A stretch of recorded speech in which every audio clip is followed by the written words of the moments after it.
It is my privilege to introduce Dr. Randy Watson. He is the Commissioner of Education for the state of Kansas. And for those of you who don't know much about him, he lives 30 miles down the road at McPherson. Been there a long time, but he became Commissioner, what was it, 4 years ago? 4 years ago. And started off by doing a tour of the state even before he was Commissioner to get survey information from business leaders, from community members, from parents, even from students and educators. I mean, every stakeholder group he could hit, he hit them and collected data from them on what was important in the state of Kansas to their graduates. You know, what should a graduate from a Kansas high school look like, and what should they be able to do? And so he's going to talk about that, I'm sure. That's an important part of the whole conversation that began the process that a lot of our schools are in right now, including Lyons as a redesigned school. And I'll stand up here and talk for 3 days, so I'm going to let him take over. But help me welcome Dr. Randy Watson. Thanks, Bill. Thank you for coming out on a even cold for this winter, right? Even cold for this winter evening. So I want to tell you a little bit about myself, and then we'll talk about the evening and what we're trying to do here in Lyons, which is dependent upon all of your feedback and really what this community wants. I am a native Kansan. I grew up in southeast Kansas, right on the Oklahoma border in Coffeyville. And so, you don't know what you don't know at any point in your life, but certainly growing up. So we didn't leave Coffeyville. I mean, I left to go play sports and then would come back. But every year, we would take an annual trip to Tulsa to go Christmas shopping. So if you need a visual of that, imagine the Clampetts going to Beverly Hills. That's pretty close. I'm talking about everyone. And I can tell you exactly what we did. We went for the day. We went to the mall in Tulsa. We stopped for lunch to go to Casa Bonita, all you can eat at that time, put your flag up. And then we went back to the mall and we went to Shotgun Sam's Pizza because we didn't have anything like that in Coffeyville. And then we came home. And that was it because we just didn't leave Coffeyville. I grew up in a single household. My mother raised my sister and myself with some extended family. And then I went to Kansas State to play basketball, believe it or not, because we couldn't win a football game in that era. But that was, I can tell you, that's a whole other story because my career was 3 days. So after that, though, I spent some time teaching in Tesket, Kansas, which is a small 1A school just north of Salina on Highway 18, and I coached there. And then for several years, and have some great still relationships with young people from there. And then went to Andover, suburb of Wichita, was there for several years. And I was high school principal in Concordia. And then in 1993, our family moved just after our youngest was born to McPherson, and that's been home ever since. So this was never part of the master plan to take on this job, but there were some things that we thought we could do in Kansas by listening to Kansans, and so that's why I'm here tonight. I will say this, I get the opportunity to go lots of places and talk, and I rarely do that. I did this year. I went to Colorado Springs because to a national conference because it was close, and they actually flew me out and flew me back the same day. And then I was in Kansas City because the conference was in Kansas City. It was an international conference to talk about what we're doing in Kansas, because I want to spend time with you trying to figure out this, I think, complex thing. It really is. How we're going to change schools to meet the families in Lyons and in this county, and then propel your kids to have a good life. I mean, to have an opportunity to stay in this community or stay in Kansas and really prosper. And that's what I'm going to spend the rest of my career doing. That's all that matters to me. So I'm going to walk you down a little bit of history in Kansas. We're going to talk about what, as Bill Bill said what I learned when we went across Kansas and talked. We're actually going to engage you. You're going to get to add to that research tonight if you want to. And we're going to talk about that. So I don't know, if we went back 100 years ago tonight to 1919, I'm going to digress a little bit. You know, one of the cool things about Kansas, we all have these traditions. And then in McPherson, we have a tradition called All Schools Day. Some of you may have been there and participated in it. And my kids, you know, growing up, it's kind of hokey. They now take vacation time to come home for All Schools Day in May. But it was started by a lazy superintendent whose job 10 years ago was to get on horseback and go to all the county schools and hand out 8th grade diplomas. And then he said, this is a lot of work. There only may be one kid in this school, 2 kids. Let's bring them all to town. Let's have a big parade, and at the end of Main Street, we'll put them all on some risers and we'll give them all 8th grade diplomas. And thus All Schools Day was born. Because in that era, 8th grade marked the end of formal education 100 years ago. So I want to talk some about that. I work for these people. These are elected people. They're called the State Board of Education. Most of you never heard of them. You are served by Ben Jones down here at the bottom. Ben lives in Sterling, not too far away, and he was recently elected. Before that, Ken Willard, many of you may have known Ken, who still does live in Hutchinson. Good friend. Ken was on the board for 12 years. These people, though, put together, based upon what Kansas said, what we're going to talk about tonight. And then just spent the day in Manhattan with a bunch of what we call our Mercury and Gemini I schools, who were talking about their redesign and what they're trying to do, and that was really exciting. So this is the vision statement the State Board came up with. There's some metrics to this, lead the world. So those of you, anyone here like basketball? Okay, so we're going to see who you like. So are you rooting tonight for a victory or a loss? This will tell me which state school you're rooting for. Yeah, I'm getting the thumbs down. So there's a KU fan, right? Okay, because K-State plays tonight, I think KU plays tomorrow night, isn't that right? And so they're still trying to battle that out. But I like to say this leads the world. We're going to talk about some of those metrics, and I like to say if you're going to have a vision statement, and I grew up on the Oklahoma-Kansas border, it doesn't do any good to say we're going to beat Oklahoma. Because it's really easy in education to beat Oklahoma, and we hope that you get Oklahoma tomorrow night. So we're going to lead the world in the success of each child. Now, how many of you have more than one child of your own? Raise your hand. Wow. Okay. So has this ever happened? I do too. Has this ever happened to you? So maybe it's over the dinner table. You look at your spouse and go, where did this one come from? Has that ever happened? Like, it's never the first one, because the first one we're all making it up, right? I'm just parenting you like I was parented. If it was bad parenting, then you compensate it. If it was good, you're modeling after that. And then the second or third one comes on. I'm better at this, and you're messing me up, right? And so this trying to help every child be successful is not a cookie-cutter recipe.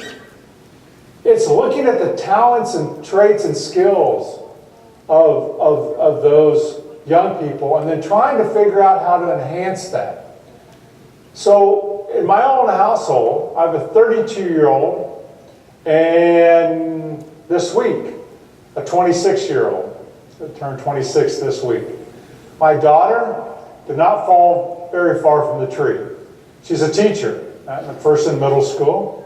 She teaches art. She used to teach in Great Bend, taught elementary art, and does a little coaching. And my son is a 2D animator. Now, you may not know what that is, but he doesn't do Toy Story or any of that stuff. He does 2D animation, which is almost all TV today. And so I don't know if any of you have watched or still watch an HBO series called Animals. Anyone seen that?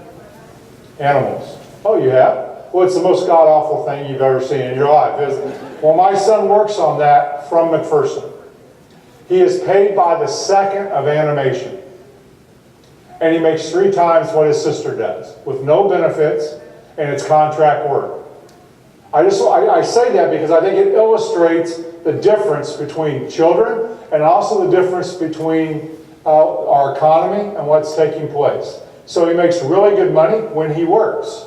So, Dad, you need to go to Pfizer or somewhere and get a real job that has benefits and health insurance because you're coming off of mine. So we're going to talk about what the success of each student means. This is Russell County, Kansas, 1919. This is what education looked like in Lyons County in 1919, in McPherson County and Russell County. There were 10,000 of these schools in Kansas. You can get your history of the townships here in Lyons County, and there needed to be, the township board had to get together and put a school, determine where to put the school for every township. So there were 10,000. Each one of these had its own school board. And they were their own district. Now, tell me, how many grades were in the one-room schoolhouse? Yeah, everyone says all, but that's not true. 8. Grades 1 through 8. No kindergarten. And for the most part, no high school. Now, there were a few that had high school kids. For the most part, no high school, because these kids didn't go to school beyond high school. Only people that were going to go on to college actually went to high school in this. This is Kansas, and 100 years ago. So this is where you get the old adage for the young people. I used to walk to school a mile uphill both ways in the snow because there's no Suburbans. We didn't bus any kids, and you walked. Now, what you don't see on this picture is a bell in a little bell tower that's right off there. And the teacher, you can spot her standing right next to the young man that looks like he's a little mischievous. You see that young man? We're wondering about him. There's a reason he had to stand, I think, next to the teacher during the photo shoot. But she would determine when to start school. And so I want to use this morning as an example. So, what did you notice about this morning? It was cold. What else did you notice about the weather this morning? Sun was good or not good? Oh, beautiful clear skies. That's one reason it got so cold. Sun was up. It is March. So that kind of tells you how much daylight we're going to have. She would determine when to start school by this. I have to get up. I have to do my chores. So I have to have daylight to get up and do my chores. And then I have to have enough time to walk to school. So she would ring the bell when she thought it was time for them to finish up their chores because they could hear it about a mile away, and they would start walking to school. What time of day generally was that? Yeah, between 8 and 9 o'clock in the morning. And then she reversed it every night so that they could go home with enough daylight to get their chores done before they... So it wasn't just always the time of year, it was also the weather outside. It was a combination. She generally let school out between 3 and 4 o'clock at night. And then, as you know, she would make sure that school let out just before Memorial Day, and they would take up just after Labor Day for the reason of you had to harvest not only your crops, but all your neighbors. And so everyone pitched in. And so school was built entirely around the family unit and what families did. Now, in Lyons, on a typical day, because this morning I think was so cold, we did a little late start. On a typical day, when does school start? 8 o'clock. When do we get out? 3:10. And we're out before Memorial Day. Now we start before Labor Day, usually late mid to late August. But why do we run that schedule today? Because we always have. Because we've always run it. That is the only reason. I was just in Kansas, recently in Kansas City, Washington, and I asked the kids, where does food come from? Dylan's. They did not know. None of those kids that I asked knew where food actually came from. And yet, they go to school from 8 o'clock to 3 o'clock and take summers off. All I'm saying is, we ran the school totally around the family and parents, and we still do it even though many of you probably don't farm, may do shift work. I mean, we have all kinds of different schedules going on. So one of the things we want to talk to you about in this, what we call redesign, is how do we engage families and parents about what makes sense for them going forward? And that will look a little different in Lyons than it does in Gray Bend, than it does in Sterling, because the communities are slightly different all across Kansas. I like to always joke about Marion and Hillsboro, side by side, much different. Canton, Galvin, much different little communities. So we know that in Kansas, so this is very important. But this was school. One teacher, 8 grades, older kids taught younger kids. We didn't think the older ones were going to beat up the younger ones. And we worry about that now if the older ones get. This was school. All right? Then we moved to this. This ought to look pretty familiar. We started slowly over a long time closing the one-room schoolhouses. It took us a long time. In fact, what year did it happen en masse? Does anyone know? 1965. We had gone from 10,000 to 3,000 from 1919 to 1965, and then we consolidated schools down to 300. And see if this doesn't ring true for Kansas, because I remember my great-grandmother talking about the one-room schoolhouse. She said, Randy, I remember the day we moved the kids to town. Does that sound right? We closed the school and we moved them to town. Now, there were still school districts, one-room schoolhouses going on into the early 1980s. And in McPherson, we still had some in McPherson County into the 70s and late 70s and early 80s. But for the most part, the last 35, 40 years, this has been the model. And when we came into town, we created a new model that was entirely based on how old you were, a set amount of time that you were going to learn a content. So let me give you an example. This is a 3rd grade class. Okay? And this is not a trick question. Because we never think about this. Because schooling is just, everything that we've always done. Who gets to go to 3rd grade? Yeah. 8-year-olds and 9-year-olds go to 3rd grade.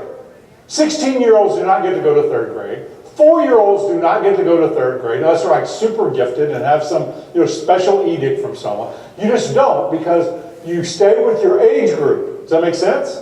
Because that was a system that we put in effect.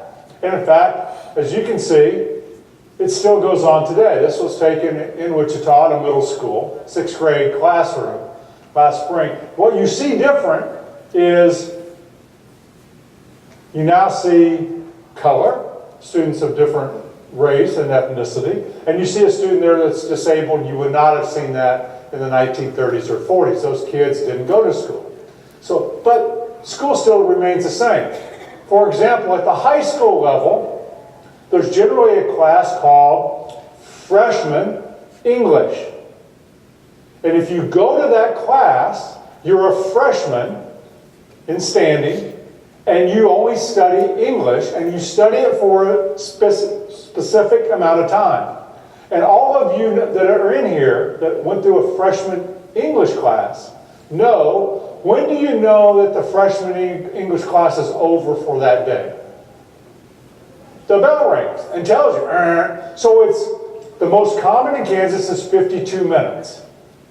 But it ranges from 44 to 120 if you're on a block schedule. But the most common is 52 minutes. And then you go, you pick up your books and your stuff, your laptop or iPad, and you go to the next content area for exactly the same amount of time, right? And so the time is the same. I'm in choir, 52 minutes if you're on that schedule. Oh, I then go to chemistry, 52 minutes. So learning is defined by my age, content, and time. There's nothing wrong with that. It was set up to be kind of an assembly line type of look going forward. But I just want you to be aware of that. So I had the opportunity two years ago to go to my 40th high school reunion.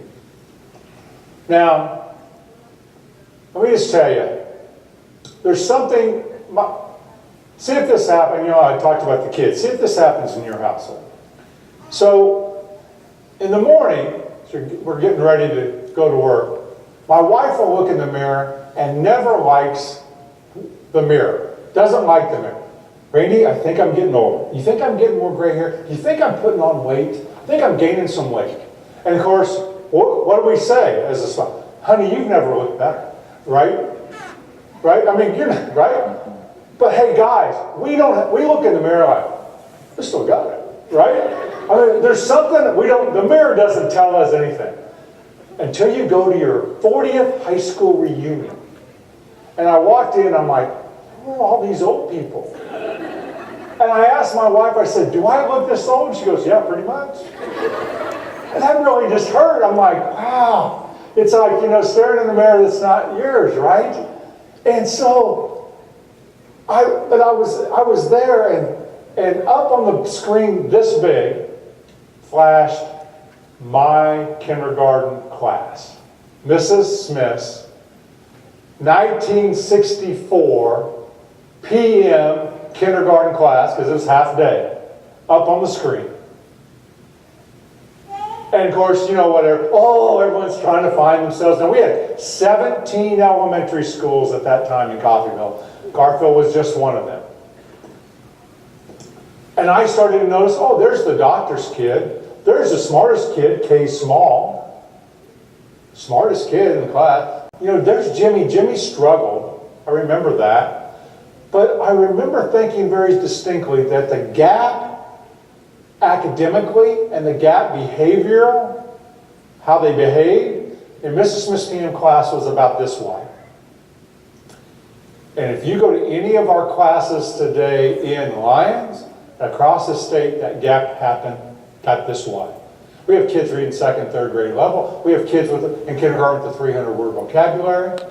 We have everything in between. But we still organize so that that teacher can teach someone in the middle.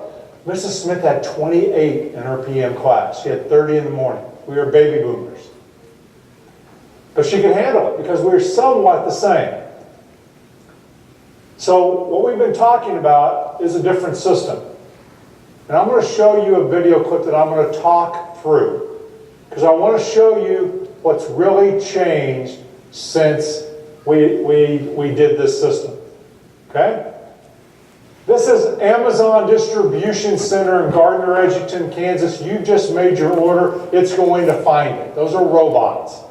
It will be put on, and in 2 days, of course, you'll have it here in Lyons if you're a Prime shopper. This is Caterpillar, and there's no one driving that. That is a farm in western Kansas being controlled by someone in New Jersey. This is an automated dairy farm in north central Kansas. Some of these are not Kansas, and I'll point these out to you. This is not in Kansas. This was done by a high school student in high school class. He designed it, and they printed it. This is a home in 1 day. Now, we need masons, right? So I'm going to show you what a robot did in 1 day laying brick.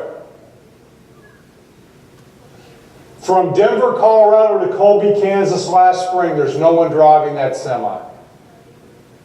Now that just freaked you out right there, okay? Amazon Go, I don't know if you've ever heard of them. Think about going to Casey's tonight. Scan your phone, take anything you want off the shelf, walk out, it automatically knows what you've taken and debits your account. That's real odd. They have 8 of those across the United States now. This is Automate McDonald's.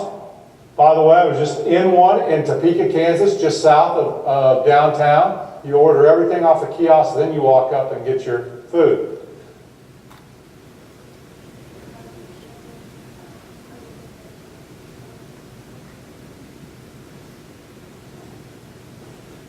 This is KU Med Center. So if you get to go there, I encourage you to go. They'll show you the robots that doctors are using to make it more precise. These next couple of scenes you're going to see I really love because I think it talks about the pace of change going forward.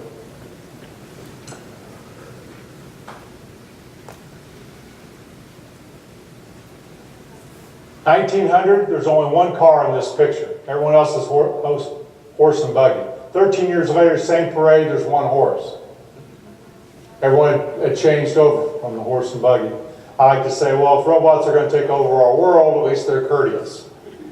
Now, I don't show you that to say everything's going to be automated out. But, you know, I want to give you this example.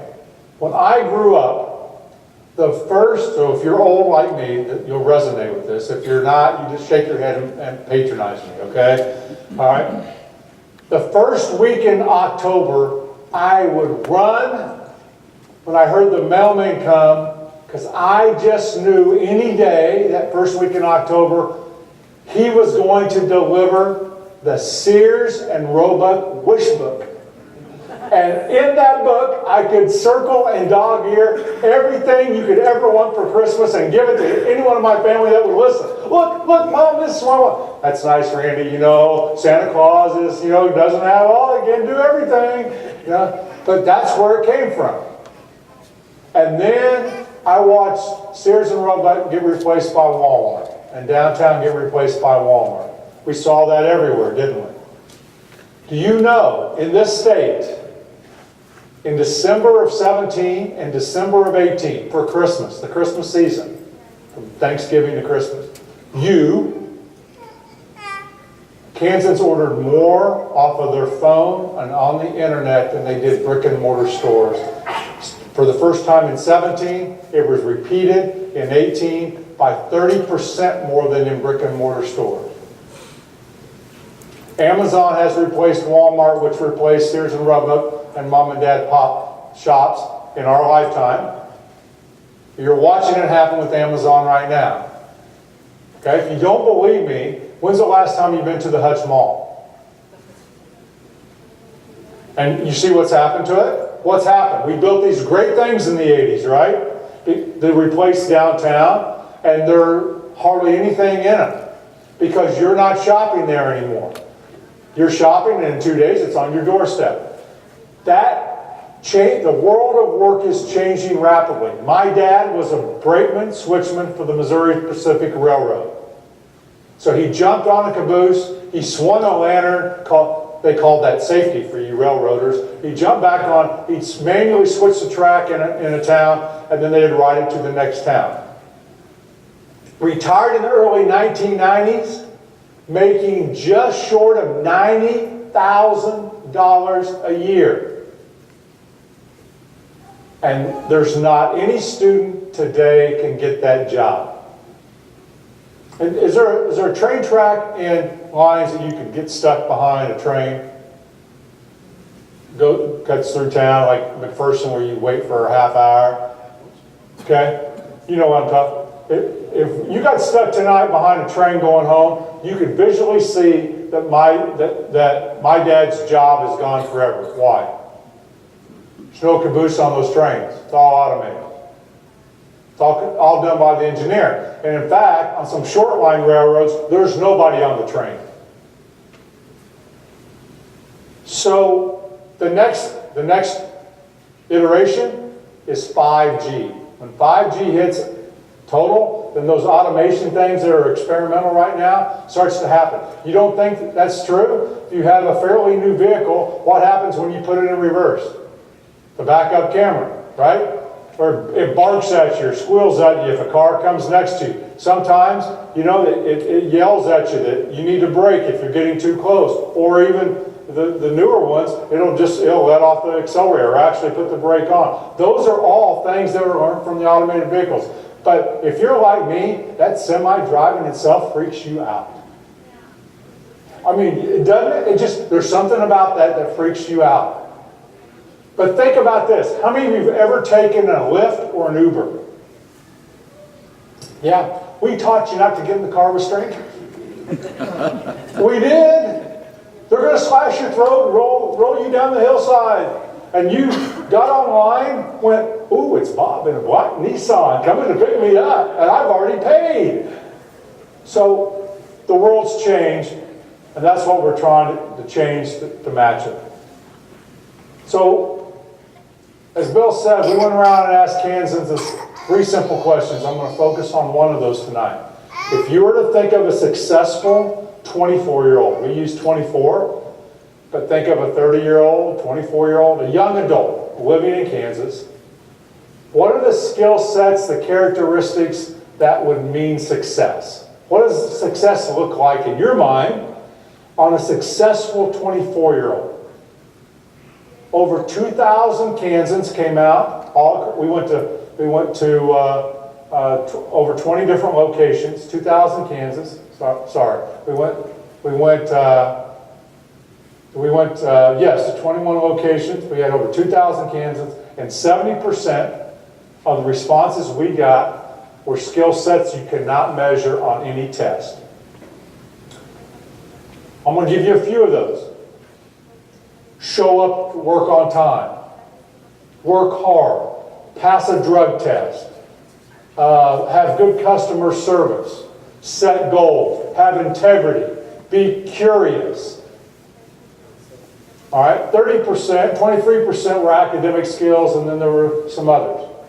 But then I went back out and asked business leaders. We went to 7 different locations with chambers of commerce and pulled all the business leaders, asked them the same question, because we didn't have as much business participation as I wanted in the first round. This is what business leaders said. 81% of their responses were the same thing. What make up success are these things that you do not see measured on any ACT test or any other test. And they used to be taught by the family, by the church, and at home. Am I right? So I asked who loves basketball. How about football? We have any football fans? So do you know of a guy named Jordy Nelson that catches footballs for the Oakland Raiders, used to be for the Green Bay Packers? He's from Riley County, Kansas. And every summer, Jordy Nelson, who makes $6 million a year before bonuses, goes home to Riley County, Kansas, to do harvest with his family. And Sports Illustrated 3 years ago thought that was phenomenal. And Jordy said, why do you do, by the way, he used to take Aaron Rodgers with him. You know, you guys are all coming, you know, and they'd hang out at the cafe, right? You know what harvest is. And they said, why do you do that? Jordy's like, that's what my family does. My brother comes back and we do harvest, right? That's what we do. And that's where he learned his work ethic. And now, what we're hearing from business leaders, from mom and pop shops to Spirit to Goodyear to Black and Veatch, is kids don't have that. They don't have the same skill set. I want to give you an example that a business leader told me in Lawrence, Kansas, because I think it's so instructive. So he was about where Bill is to me. He says, I want to tell you a story. I run a construction company in Lawrence, Kansas, and I hired 2 young people to work on my construction crew, and I start them at $20 an hour. And I said to them, we start on Monday.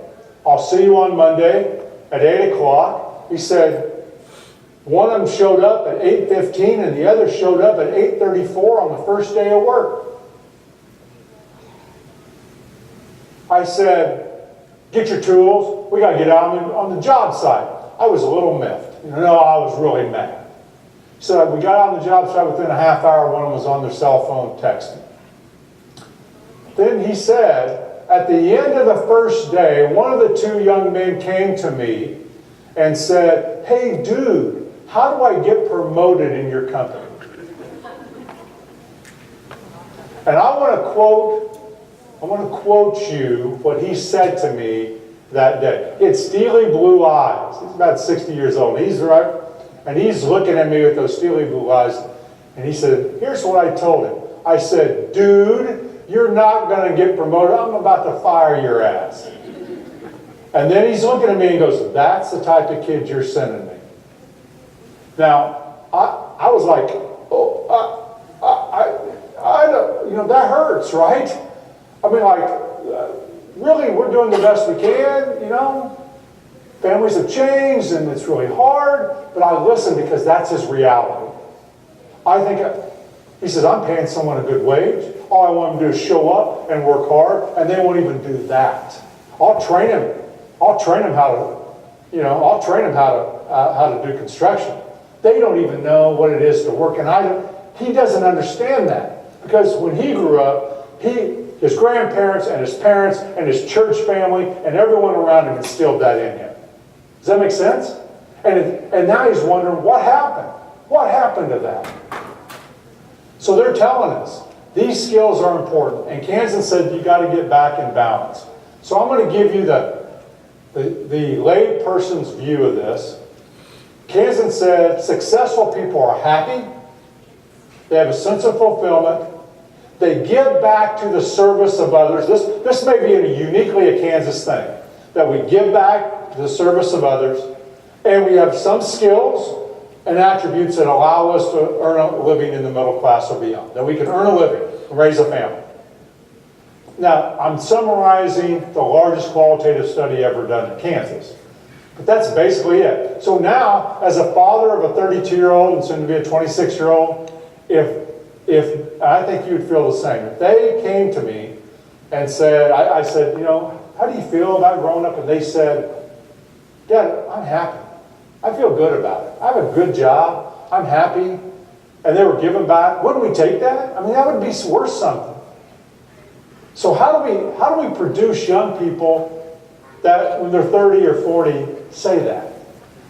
Contribute, have a good job that they can raise their own kids, our grandkids, and they can do that in a world that's constantly changing, the dynamic of it. So, out of that, the state board said that here's the 5 skill sets that most people will need. They're going to need academic skills, yes, but they're going to need cognitive preparation. Have you ever known anyone that was really book smart? Really, really book smart? And if you said, "Hey, can you tell me how to get to the courthouse?" They'd get lost 5 times. Right? They don't know how to put, the cognitive skills together. Technical skills. Do you know that a few years ago, half of the CEOs of the Fortune 500 companies were dyslexic?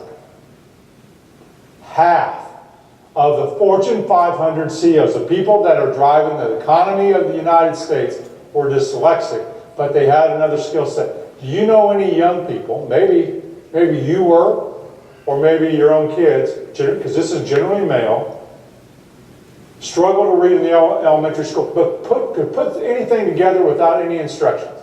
My kid was like phenomenal. 4-year-old, 5-year-old, we get the Christmas toys, I'm looking at the, I don't know, where's part B? And he's already putting it together. His sense of technical skills and abilities was just unbelievable. Employability skills we've talked about, right? And civic engagement, giving back to others. And then the state board said, we're going to measure some things. The social and emotional health. I have to tell you, it's really sad. In this state, youth suicide's up 300% in the last 5 years. Now, that's the extreme, right? We hope that that never happens, but it's happening everywhere.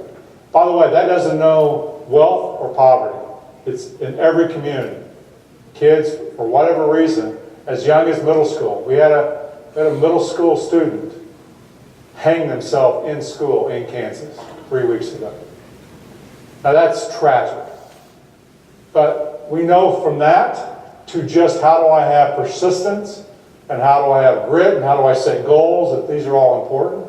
Kindergarten readiness, how do we help families and communities bring kids ready for kindergarten? And then individual plans of study, measuring graduation, and looking at where they go. I want to tell you what's changed, then we're going to get you a little interaction and get you home tonight to see if K-State actually wins or not. So we'll have to go see this. In our state, 71% to be exact, of our jobs in our state require what I call 2 pieces of paper. They require a high school diploma and something else.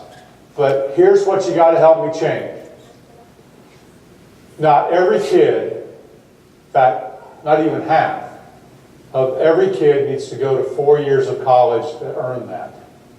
We need welding certificates, and we need plumbers, and we need HVAC, and we need electricians, and we need all kinds of people that have certificates and associate degrees that, by the way, in our state, 52% of those people with certificates and associate degrees out-earn baccalaureate, masters, and PhDs in our state. So it's almost a split.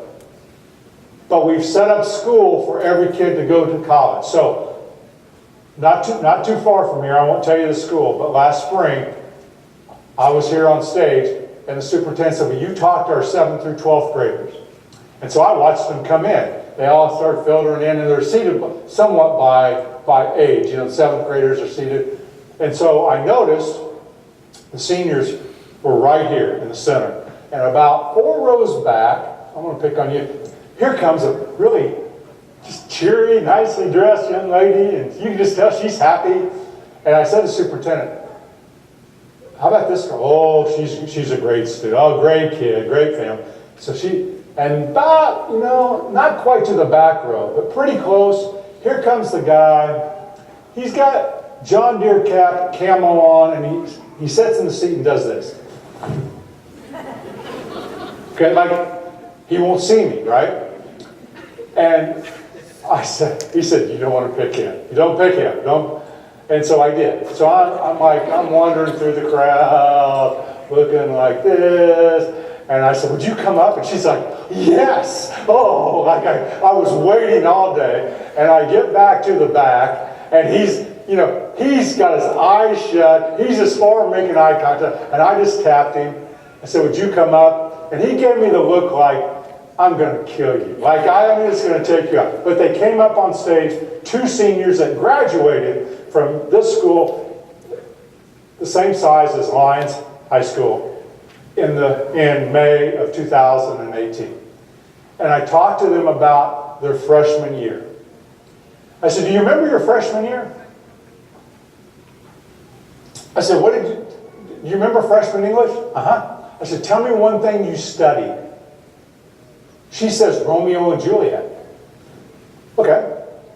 That's not atypical. So I said to her, did you like it? She went, oh, this is just like, not really. But the teacher was really good, and she loved it really, and so I got to like it a lot better. I said, well, did you get a good grade? Yes. I said, what is a good grade? I got an A. Okay. So I looked at him. I said, did you get a good grade in Romeo and Juliet? And he said, why would I? I said, well, why wouldn't you? He goes, because it sucks. I said, what grade did you get? He said, I got a D-. I said, well, why did you pass? I said, could you have gotten an A? He said, I had no interest in getting an A in that class. No interest in that whatsoever. I said, why did you pass then? Big guy, you got it all figured out. He says, man, only losers aren't going to graduate from high school. So now I know where the bottom is for both those kids. Does that make sense? For her family expects, do your best, you're going to get A's. He's like, can I just get out of here? By the way, she wants to be a teacher, have a family. She's likely never to come back home. He's already a welder. He's already got a certificate. He wants to own his own business in town, wants to be a welder, and he's likely to be there for life and raise his family. And he hates school because he doesn't want to study Romeo and Juliet, but every freshman has to study Romeo and Juliet in that school because every kid needs to go to 4 years of college. But he doesn't want to go to 4 years of college. He wants to work with his hands. That's something we can change tomorrow if we want to. Just talking about how school is. So we need about half of our market to go be doctors and lawyers and accountants and physical therapy assistants and everything. But we also need kids that do something else. I have to tell you another story. So it was 4th of July weekend, 2 4th of Julys. And I noticed, it was one of those hot days, it's getting warmer in my house. And the air conditioner's on, and it's getting warmer. Now I know it's really hot outside, but I'm thinking something's not working. So I go down, it's running, I check the filter, I check the breaker, nothing. I go outside, it's humming along, but the temperature is going like this. And it's 4th of July weekend. And so I called my friend, HVAC mechanic in McPherson, and his wife answers. I have their kids in school. Honey, it's Randy, and guess what? His air conditioner's not working. How much should I tell him this is going to cost him? Right? And it was a lot of money. And he came out and fixed it. It was a lot of money. So we need all of these kids. So these are the skill sets Kansan said they wanted. They want kids to have initiative. They want them to do time management. They want them to have networking. They want them to have problem solving. You see them all? All of these are what they said. They're all equally good. I want you to get out your phone if you brought it. We're going to see what you think. Okay? Go to menti.com, menti.com.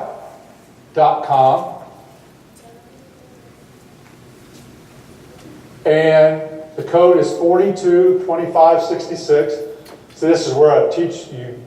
You have to have really good eyes.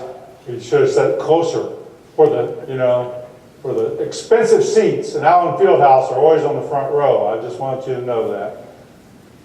So, menti.com, here's what I want. I want you to think about your own child, or your own grandchild, or your niece or nephew, or if you don't have any kids, somebody that's your neighbor. And I want you to pick only one of these. So if you think, I want ethics, I want my kid to have ethics when they get older, because I can only pick one, then type ethics. If it's, I only want organization, you can only pick one, because they're all good. And we're going to see what you put in there. Menti.com, 422566. I'm going to share with you, because for the last 2 years I've been asking audiences this. I'm going to share with you what Kansans have told, 5,700 Kansans have told us.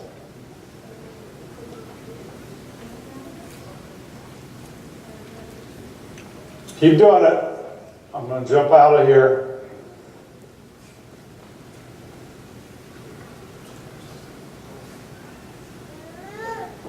With a little luck.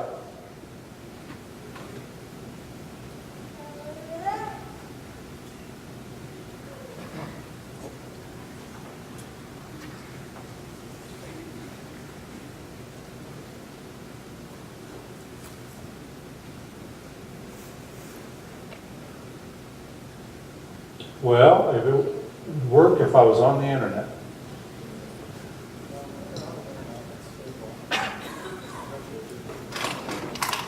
So if I jump on the guest, will I be okay? I was on it earlier.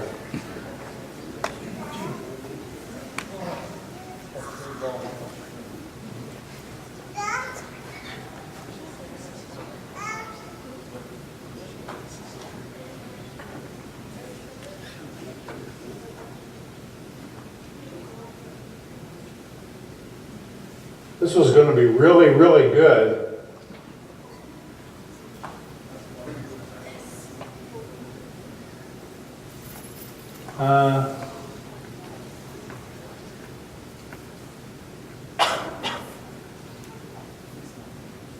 So it shows I'm on the internet, but it's not going.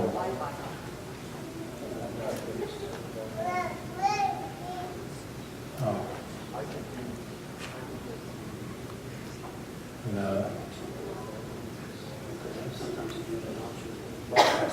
So it's asking for a password, but I don't know. How about, can I go to staff for 405? Okay. You want to type that in? We're going to, because we want to see what you said. And we're going to add to the data set.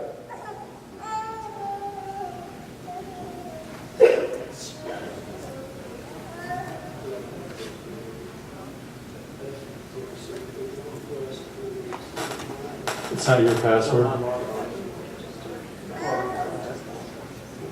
Go to staff.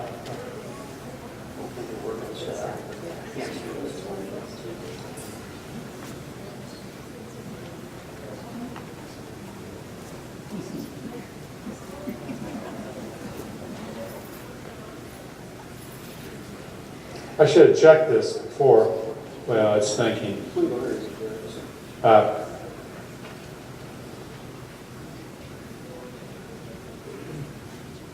okay.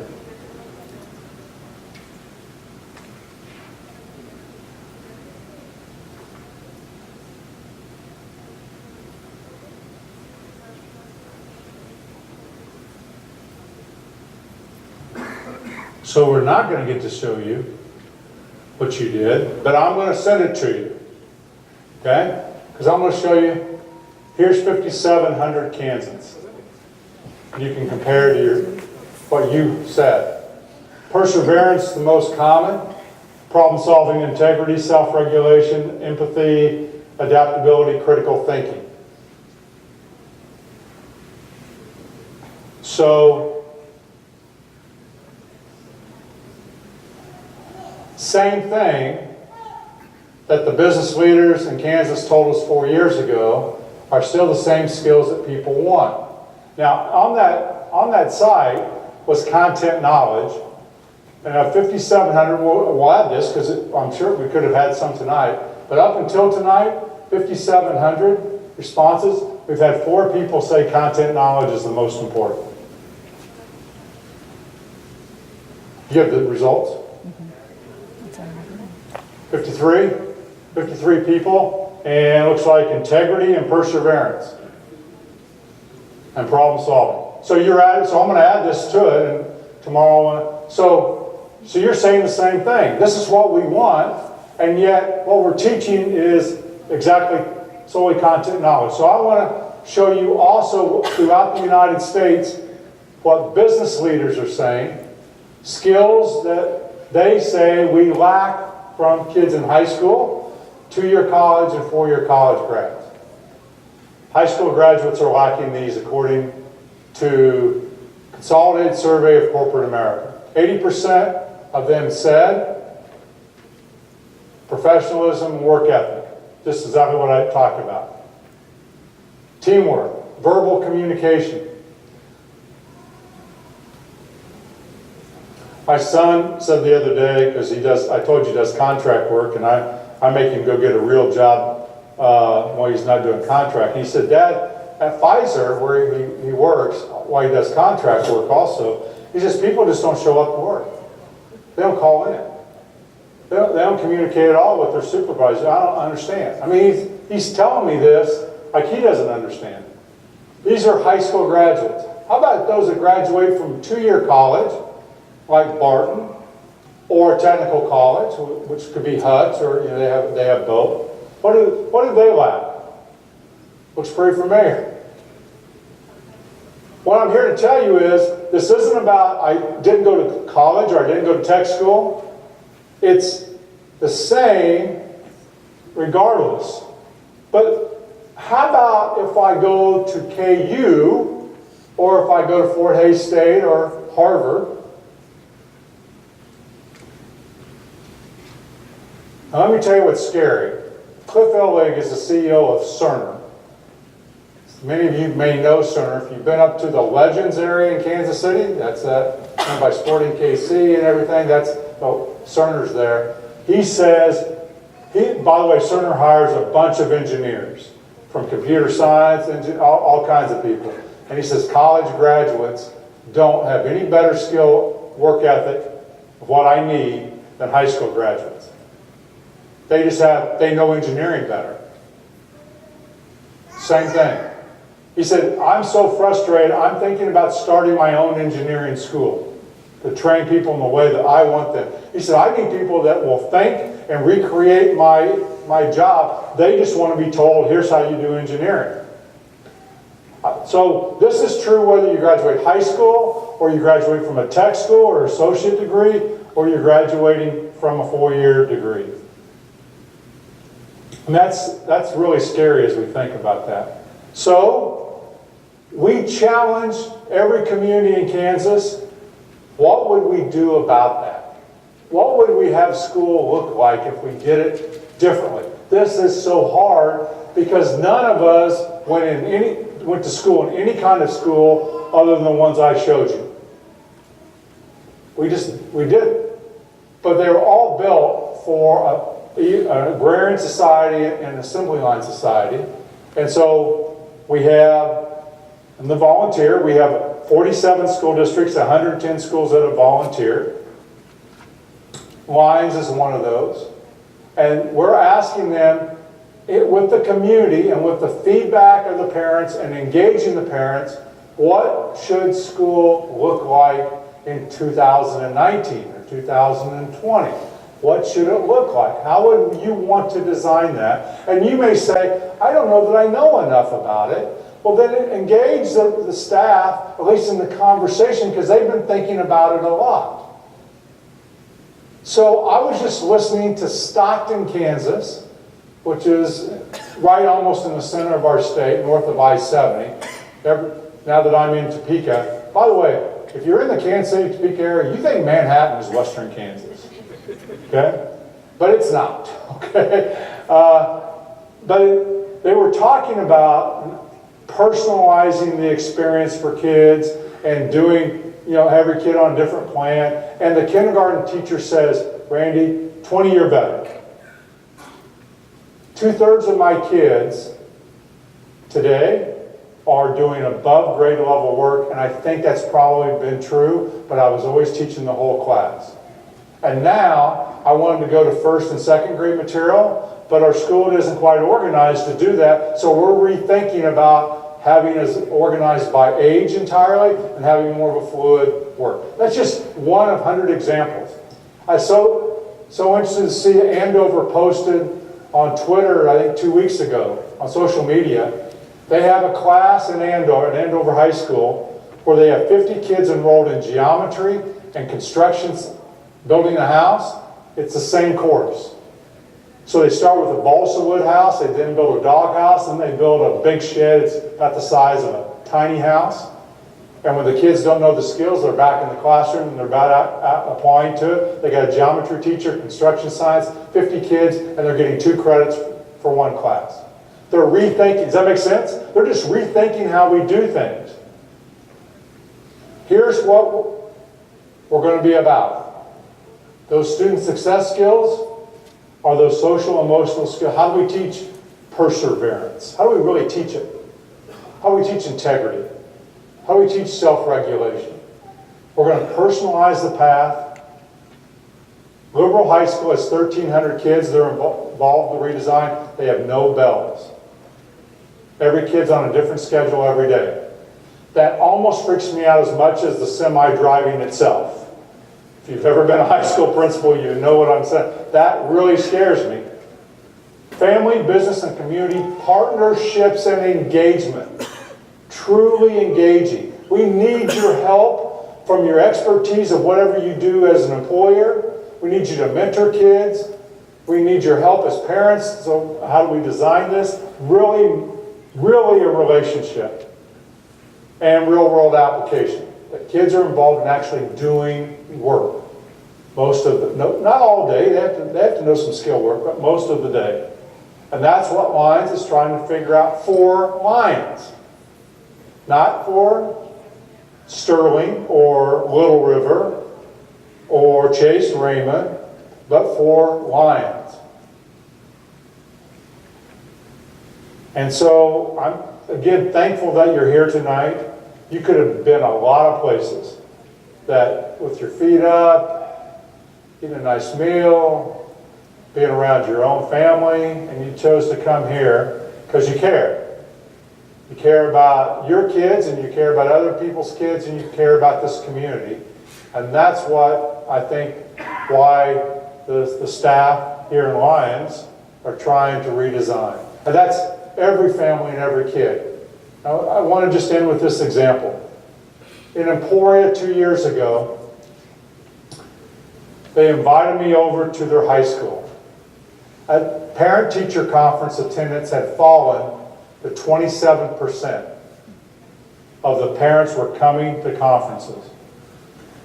And you know what teachers were saying? These aren't the parents I need to see that are coming. We're eating all the donuts. And so they kept tweaking the time. Well, let's go later. Let's go earlier. And it kept dropping. It was just dropping over time. You know what they did? They changed just this. They did two things. They said, instead of coming and going to all their teachers and learning about the grades, you're going to come and we're going to talk about your kid's future with an advisor and a counselor, someone that knows them really well, and we're going to plan the next 6 months of what they do in school so that we can get them to where you want them to be and where they want to be in general. It doesn't have to be a specific occupation. And the student is going to lead that discussion. And in 1 year, they went from 27% not precipitation, see what's on my mind with all the snow, of attendance, to 81% of the parents came out. And I happened to be there. Because parents were clearly sending a message to school, we don't like what you're selling anymore. I can get my grades and attendance on my phone all the time. I don't want you to come get beat up that my kid's not doing well. But if you're going to talk about trying to change school and help my kid out, I'm going to be there. 27 to 81%, and that's all they changed. They didn't change the donuts. They didn't change the time. So, thanks for inviting me, Bill. Thanks for having me. I said I was in Manhattan today with a bunch of the 47 school districts, 110 schools, representatives from a lot of those, talking about their own experiences. We're learning from each other. And we're desperately trying to look at this and make it work for families and for kids again. So that every kid has the opportunity to feel that success and that want. And that we stretch them and we challenge them. And we just really do everything we can to help make them successful when they leave us. So thank you for coming out. I'll hang around here because, you know, I don't have a life. So, my wife will already be asleep when I get home because it's been a hard day for her. Appreciate it. Thank you so much, and engage the staff on the journey as they go. Thanks, everyone.